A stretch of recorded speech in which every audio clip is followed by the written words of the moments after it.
Salva nos Domine vigilantes, custodi nos dormientes, ut vigilemus cum Christo, et requiescamus in pace.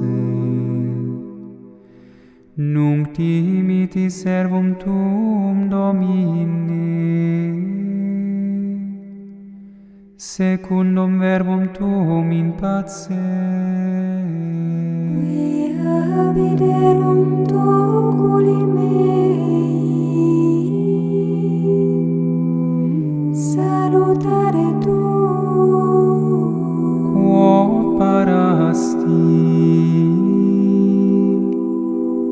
ante faciem omnium populorum, Lumen ad revelationem gentium, et gloriam plebis tuae Israel. gloria Patri et Filio et Spiritui Sancto, Sicut erat in principio et nunc et semper, et in saecula saeculorum. Amen.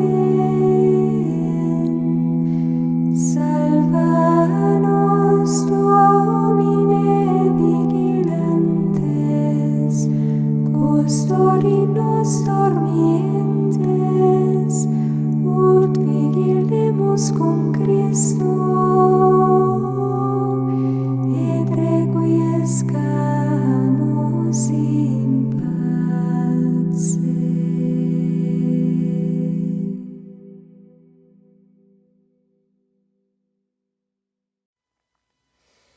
A oração.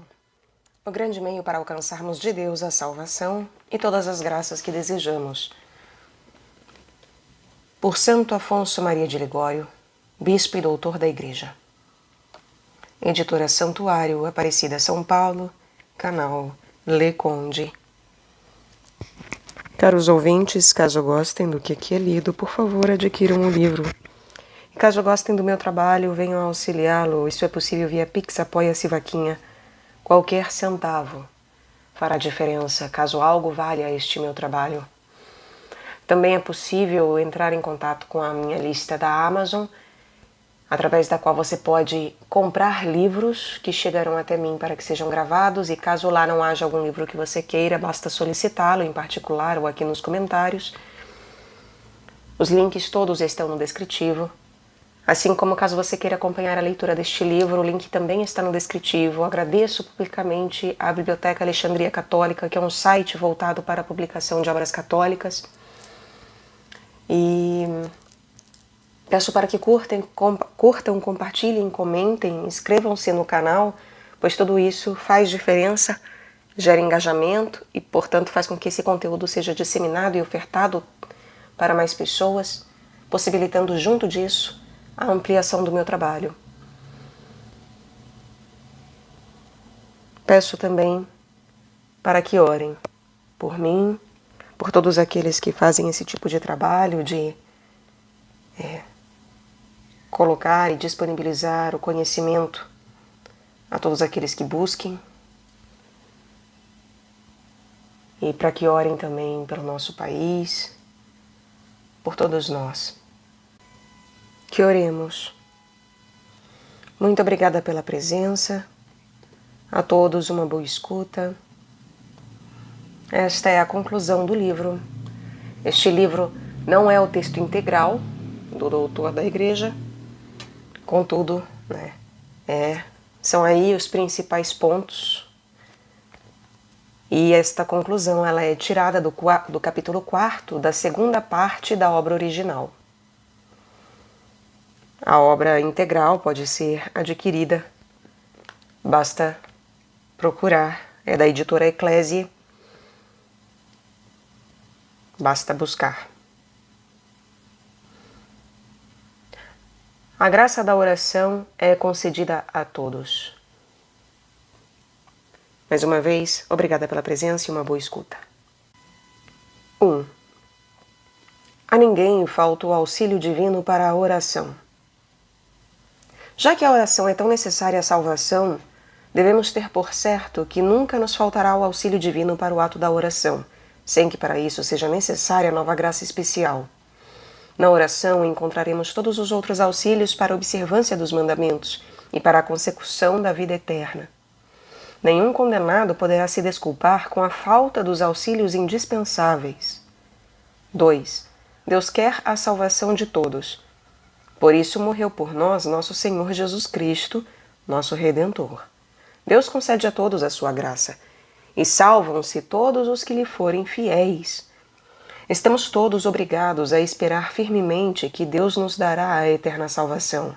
Mas, se não tivéssemos a certeza de que Deus dá a todos a graça de rezar sempre, sem haver mister de uma graça particular, então, sem revelação especial, ninguém poderia ter a devida esperança de salvar-se.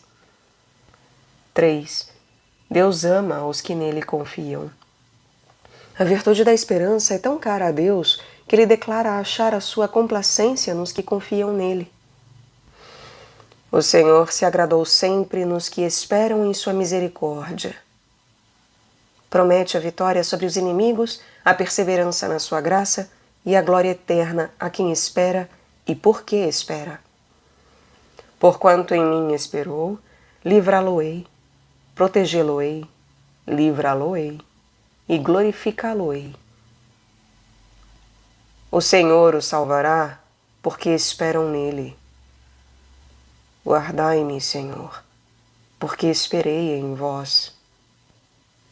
Ninguém que esperou no Senhor foi confundido.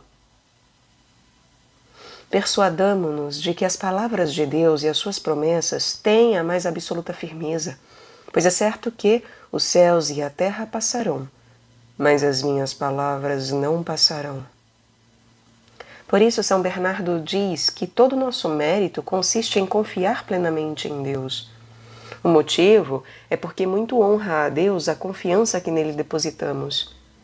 Invocai-me no dia da tribulação, livrá-los-ei e honrar-me-eis. Assim o homem honra o poder, a misericórdia e fidelidade de Deus, porquanto crê que Deus pode e quer salvá-lo, e não pode faltar a sua promessa de salvar a quem nele confia. O profeta assegura-nos que, quanto maior for a nossa confiança, tanto maior será a misericórdia divina.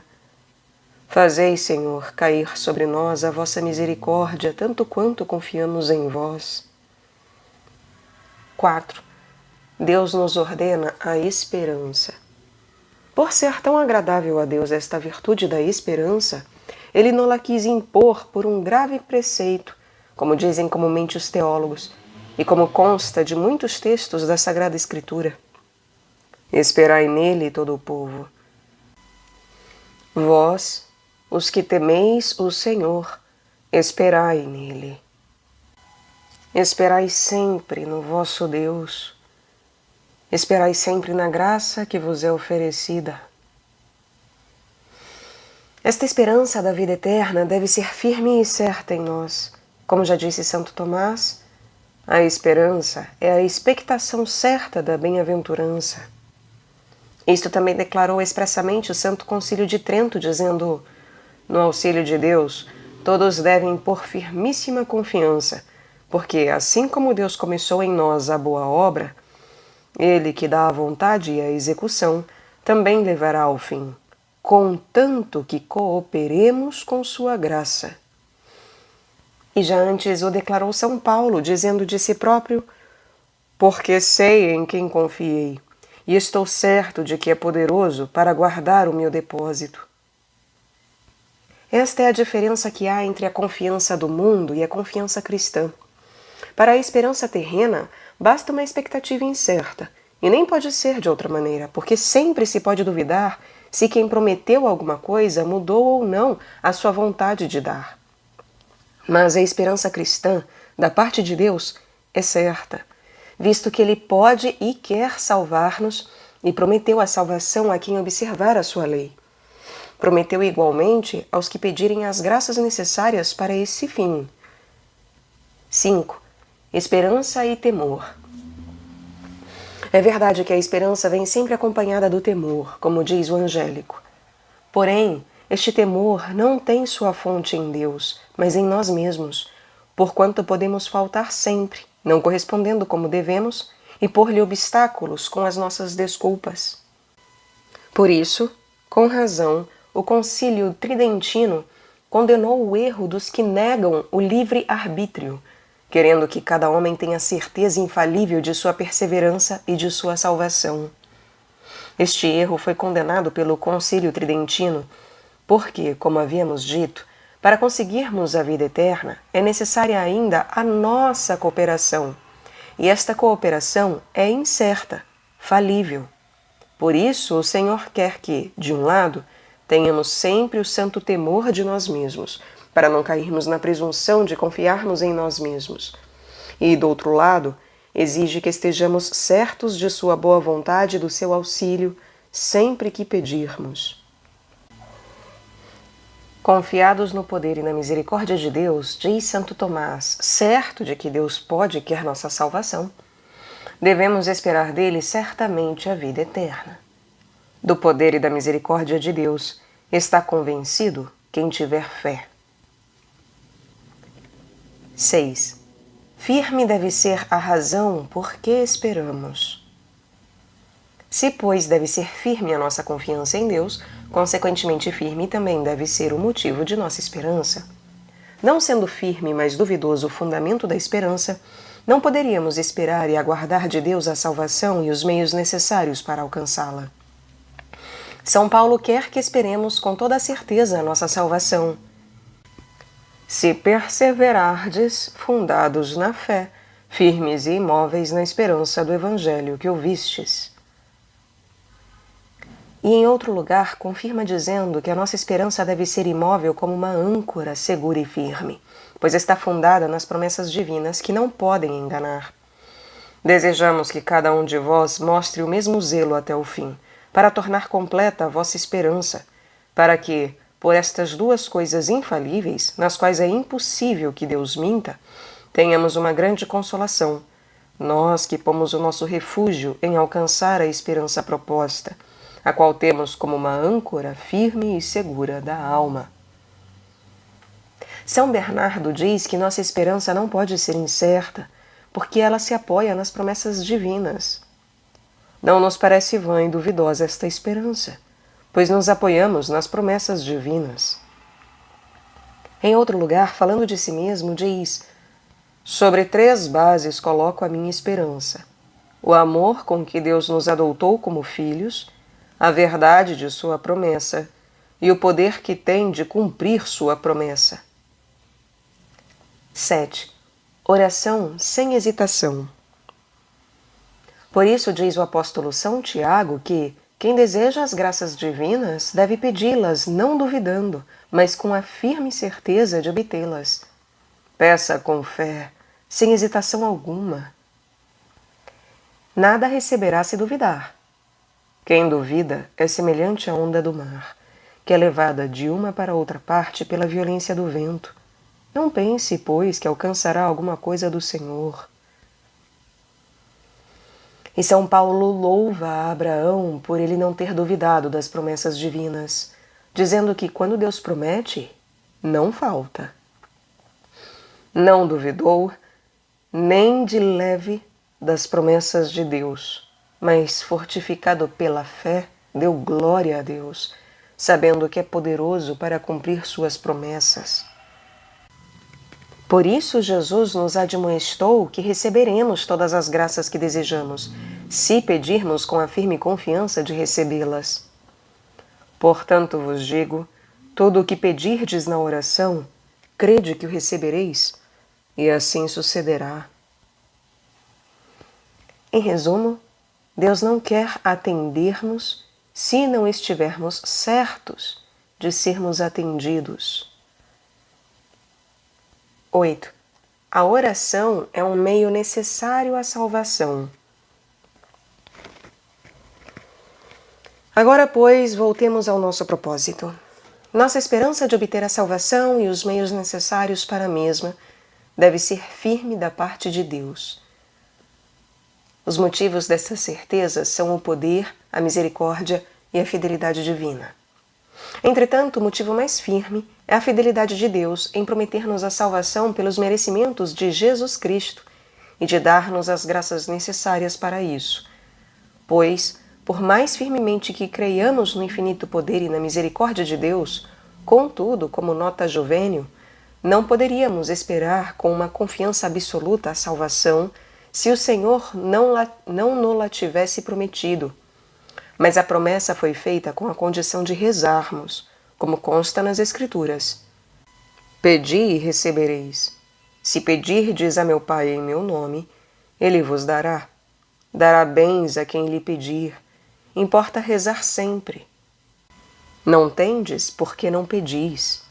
Se alguém necessitar de sabedoria, peça a Deus. E assim em muitos outros textos que referimos acima. E por isso os santos padres e teólogos geralmente dizem que a oração é o meio necessário à salvação. 9. Deus é o único fundamento de nossa esperança. Ora, se não tivéssemos certeza de que Deus a todos dá a graça de rezar sempre, sem ser necessária outra graça especial, então Deus não seria um fundamento certo e firme de nossa esperança, e este fundamento seria incerto e condicional. Quando estou certo de que, com a oração, obterei a vida eterna e todas as graças necessárias para consegui-la, e sei que Deus não me negará a graça de rezar sempre, porque a concede a todos, se eu quiser, então, tenho fundamento certo de esperar de Deus a salvação eterna, contanto que, de minha parte, não falte nada. Mas quando duvido se Deus me dará ou não a graça particular que não concede a todos, e que é necessária para rezar atualmente, então não tenho em Deus um fundamento certo de esperança, mas um fundamento duvidoso e incerto, ficando na dúvida se Deus me dará ou não aquela graça especial necessária para poder rezar. Esta incerteza não seria unicamente de minha parte, como também da parte de Deus, e assim cairia a esperança cristã, a qual deve ser firme e inabalável. Digo a verdade, não sei como o cristão possa cumprir o preceito da esperança, esperando de Deus, como deve, com uma confiança certa, a salvação e as graças necessárias para ela, sem ter por certo que Deus dá comumente a cada um, ao menos a graça de rezar atualmente, se quiser, sem ser preciso outro auxílio especial. 10. A graça que é comum a todos. A graça verdadeiramente suficiente que é comum a todos ajuda-nos contanto que correspondamos, para alcançarmos a graça eficaz. A graça verdadeiramente suficiente, que é comum a todos, ajuda-nos contanto que correspondamos para alcançarmos a graça eficaz. Mas se não lhe correspondermos, e pelo contrário, se resistirmos a ela, com justiça nos será negada a graça eficaz. Desta sorte, não há desculpas para os pecadores que dizem não terem forças suficientes para vencer as tentações, porque se rezassem, com o auxílio da graça comum, que é concedida a todos, alcançariam aquela força e alcançariam a salvação. Mas, não se admitindo esta graça comum com a qual cada um possa ao menos rezar, sem o auxílio de outra graça especial não comum a todos, e rezando possa obter auxílio maior para observar a lei, não sei como possam ser compreendidos tantos textos da Escritura, onde se exortam as almas a voltarem-se para Deus, a vencerem as tentações e a corresponderem aos convites divinos. Voltai, prevaricadores, para dentro dos vossos corações. Convertei-vos e vivei. Convertei-vos e fazei penitência. Desatai as correntes do vosso pescoço. Vinde a mim todos vós, que andais em trabalhos e vos achais carregados. Resisti fortes na fé, caminhai enquanto tendes luz. Se não fosse verdade que a todos é concedida a graça de rezar e de obter pela oração maiores auxílios para conseguir a salvação, então não compreendo como poderiam entender-se os referidos textos e como os pregadores com tanta força possam exortar a todos em geral a se converterem, a resistir aos inimigos, a caminhar na virtude e, para conseguirem tudo isso, a rezar com confiança e perseverança, quando a graça de rezar não fosse concedida a cada um, mas somente àqueles que recebem a graça eficaz de rezar. E não sei também como possa ser justa a censura que geralmente se faz a todos os pecadores que resistem à graça e desprezam a voz divina. Vós resistis ao Espírito Santo. Eu vos chamei e vós não quisestes ouvir-me. Estendi a minha mão e não houve quem olhasse para mim. Desprezastes todos os meus conselhos e não fizestes caso das minhas repreensões.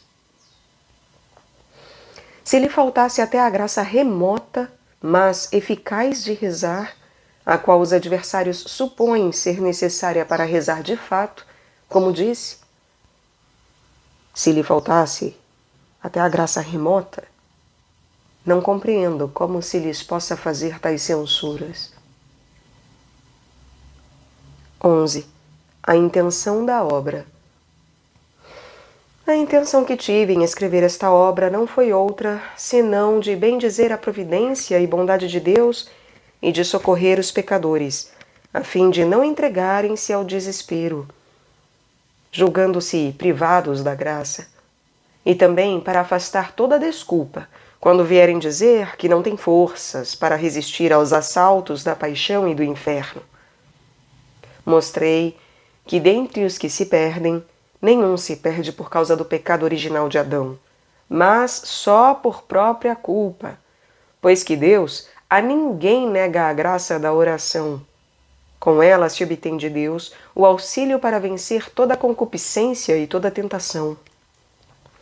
De resto, o meu principal intento foi insinuar a todos o uso deste poderosíssimo e necessário meio da oração, para que se aplique cada um à oração com grande diligência e fervor, desejando seriamente alcançar a vida eterna. São tantas as almas que perdem a graça divina e continuam a viver no pecado, e por fim se condenam porque não rezaram e não recorreram a Deus para obter auxílio. E o pior ainda é, não posso deixar de repetir, que poucos pregadores e poucos confessores se esforçam por aconselhar a seus ouvintes ou penitentes o uso da oração, sem a qual é impossível observar os divinos preceitos e obter a perseverança na graça divina.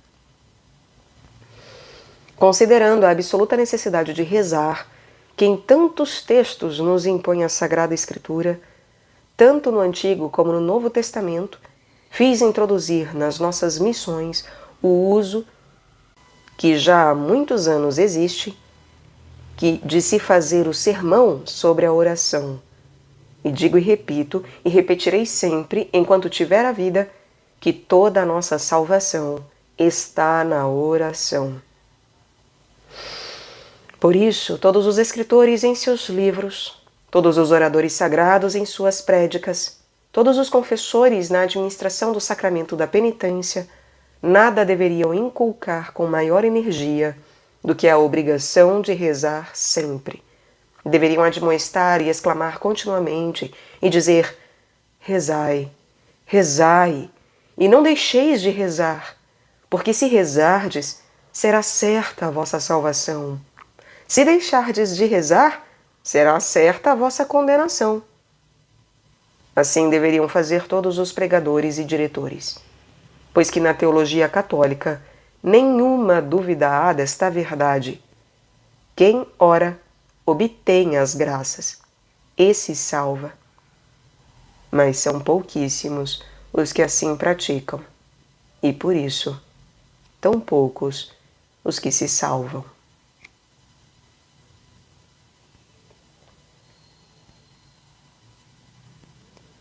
Regras da vida cristã. Primeiro, de manhã, ao se levantar, fazer os atos indicados na página seguinte. Todos os dias fazer meia hora de oração mental e pelo menos 1/4 de hora de leitura de algum livro espiritual. Participar da missa, fazer a visita ao Santíssimo Sacramento e à Mãe de Deus, rezar o rosário, à noite fazer o exame de consciência e ter do ato de arrependimento. Os atos cristãos e rezar a ladainha de Nossa Senhora.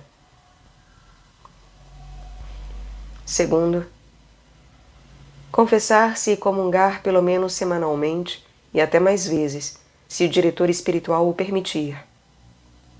Terceiro, escolher um bom confessor, instruído e piedoso. Seguir suas orientações tanto no tocante aos atos de devoção como nas questões importantes, e não abandoná-lo sem motivo grave.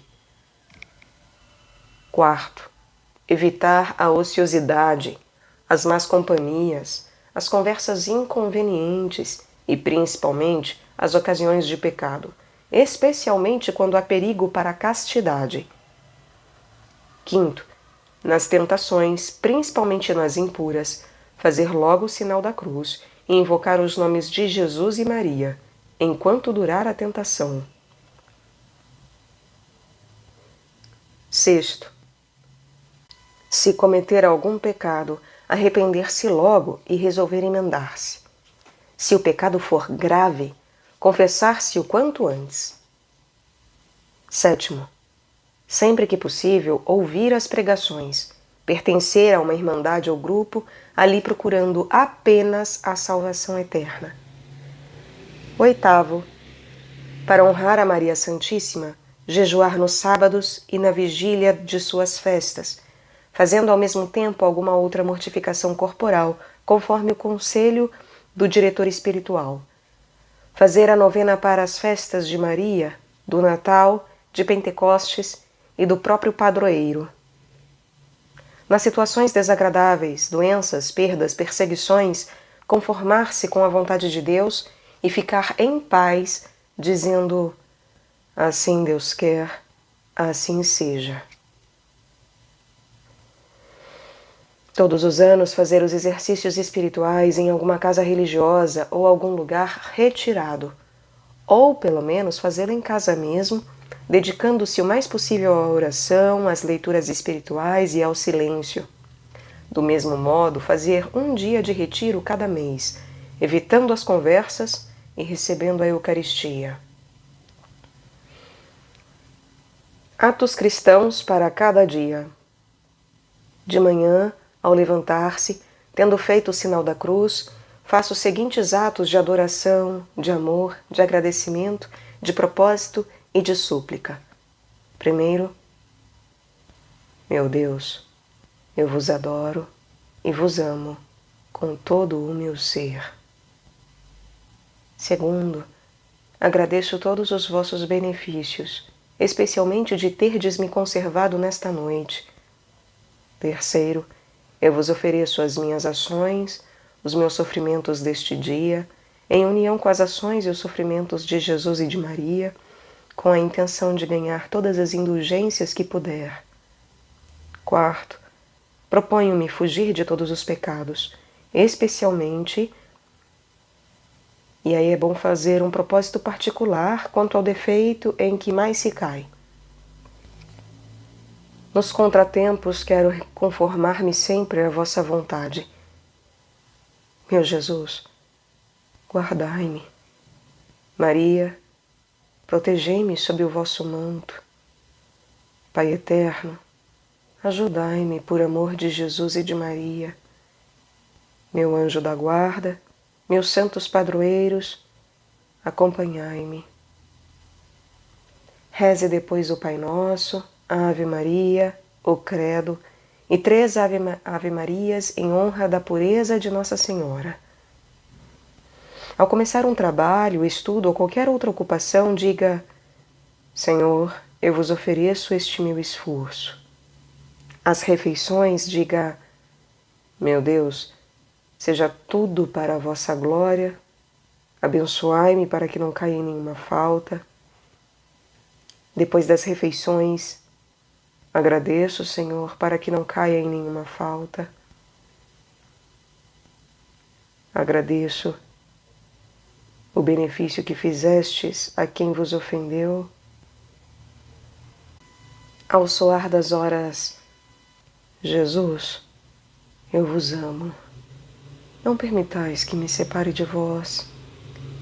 Nos contratempos, Senhor, assim quisestes, e assim também eu quero. Nas tentações, repita frequentemente os nomes de Jesus e de Maria. Tendo cometido alguma falta, Senhor, eu me arrependo porque ofendi a vós, bondade infinita, e não quero fazê-lo novamente. Se houver pecado grave, confesse-se logo. À noite, antes de deitar, agradeça a Deus as graças recebidas. Faça o exame de consciência, o ato de arrependimento e os atos do cristão.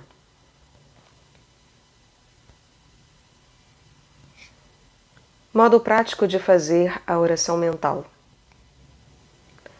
Como preparação, diga: meu Deus, creio que estais aqui presente. Eu vos adoro com todo o meu ser. Senhor, mereceria estar agora no inferno. Arrependo-me de vos haver ofendido. Perdoai-me. Pai eterno, por amor de Jesus e de Maria, iluminai-me. Depois recomende-se a Maria Santíssima com uma Ave Maria. Recomende-se a São José, ao anjo da guarda e ao santo padroeiro. Aí leia a meditação e vá interrompendo a leitura sempre que encontrar uma passagem que tenha um significado maior para você. Faça atos de humildade, de agradecimento e principalmente de arrependimento e de amor. Diga: Senhor, fazei de mim o que quiserdes. Ajudai-me a conhecer o que quereis de mim. Eu quero fazer o que vos agrada. E ore muito, pedindo a Deus a perseverança, o amor, a luz, a força para fazer sempre a vontade divina, a graça de orar sempre. E antes de terminar a oração, faça um propósito particular de evitar alguma falha mais frequente.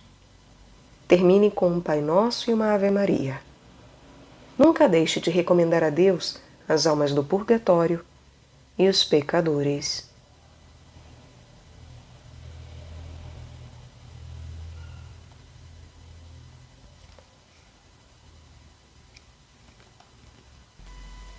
Por fim, este texto sobre as regras da vida cristã, ele foi publicado por Santo Afonso em 1757, no final do seu breve tratado sobre a necessidade da oração, sua eficácia e as condições com que deve ser feita. E nós o apresentamos aqui como sugestão que, feitas as devidas adaptações, ainda continua válida para uma regra de vida cristã. A todos, boas orações. Oremos e rezemos sempre.